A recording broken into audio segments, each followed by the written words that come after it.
Hello everyone, welcome to Brainstorm Academy.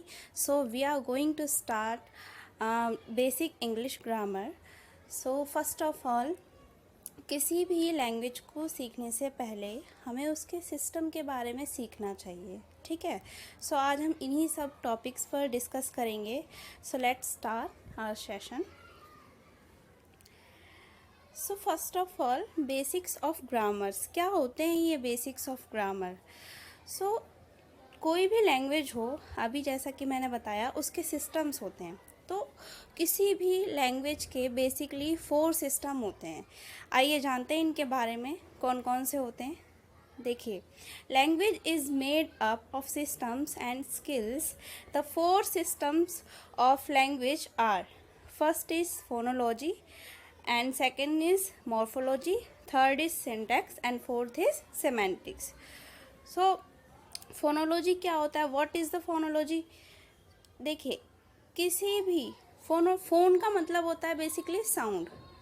तो जब sound निकलती है, उस कोई भी लेटर से कोई भी साउंड निकलती है, चाहे वो कोई सी भी लैंग्वेज हो, ये सभी लैंग्वेज में है। ऐसा नहीं है कि ये सिर्फ इंग्लिश लैंग्वेज में है, कोई भी लैंग्वेज इन 4 सिस्टम पर ही डिपेंड करती हैं और ये वेरी वेरी इम्पॉर्टेंट हैं। लोग अक्सर इसको मिस कर देते हैं, बट जो कहते हैं ना, नींव जो होती है, वो किसी भी लैंग्वेज की जो नींव होती है वो यही होती है। तो फोनोलॉजी क्या होता है? फोनोलॉजी का मतलब होता है the study of the sound. किसी भी साउंड की स्टडी करना, it's called phonology. Okay, and then morphology. What is morphology? देखिए, मॉर्फोलॉजी में हम वर्ड की स्टडी करते हैं, ठीक है। जैसे एक पर्टिकुलर वर्ड है, उसकी स्टडी कौन बताता है? मॉर्फोलॉजी के अंदर उसकी स्टडी को बताया जाता है। अब नेक्स्ट चलते हैं हम सिंटैक्स। देखिए, सिंटैक्स क्या होता है? किसी भी, जैसे वर्ड हो गए, साउंड हो गए, ठीक है, साउंड पहले बना, फिर उसके बाद वर्ड बने, फिर वर्ड से कई सारी चीज़ें बनी, ग्रामर बनी, बहुत सारी चीज़ें बनी।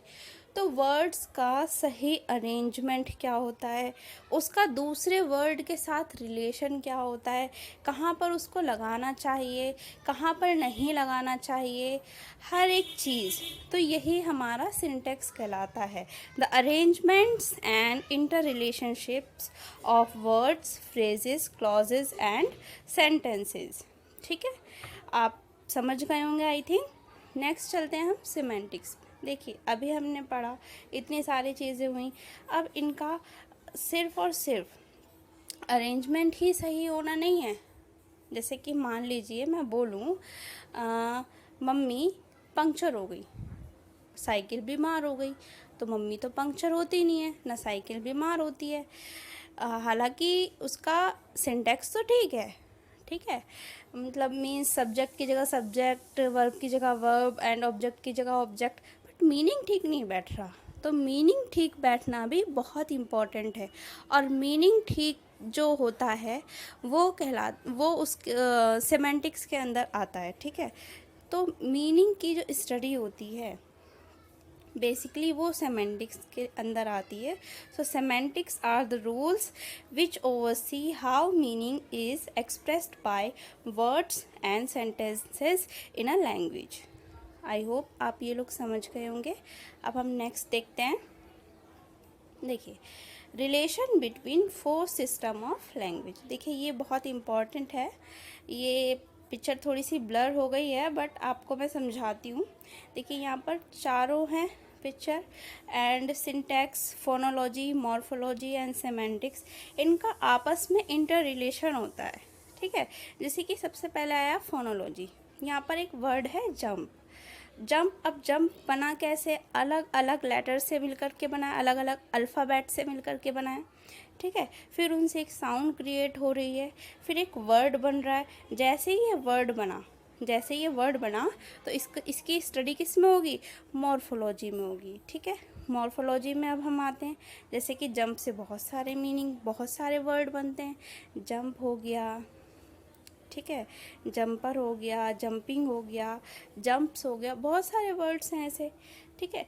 फिर इसका मीनिंग देखते हैं कि इसका मीनिंग क्या है। अगर हम जंप बोल रहे हैं तो इसका मीनिंग क्या है, हमारे माइंड में फ़ौरन क्लिक होता है कि कोई जंप कर रहा है, इसका मतलब कोई कूद रहा है। ठीक है, ठीक है।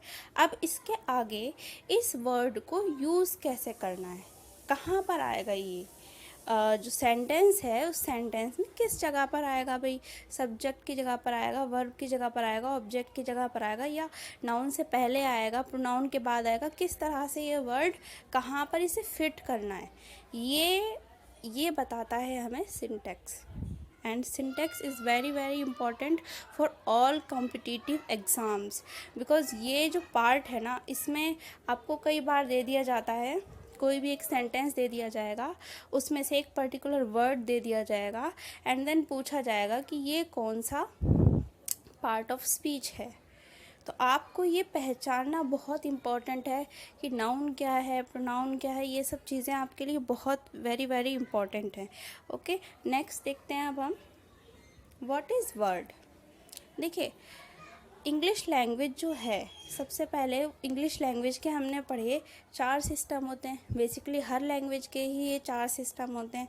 ठीक है, इनसे ही सारी की सारी चीज़ें निकल रही हैं, साउंड निकल रही है, साउंड से फिर वर्ड बन रहे हैं, इसी तरह से हमारी वोकैब तैयार हो रही है, इसी में ही हमारे साउंड से ही हमारे वाउल्स निकल रहे हैं, कॉन्सोनेंट्स निकल रहे हैं, फिर ये सब मिला करके बड़ी खूबसूरत सी चीज़ बनती है जिसे हम कहते हैं वर्ड।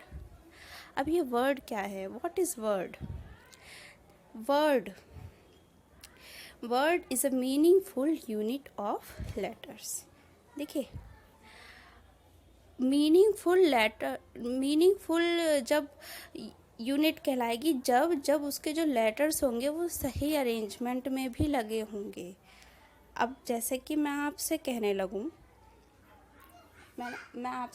लगूँ, आप ये बताइए ये क्या लिखा है, आप कहेंगे कार।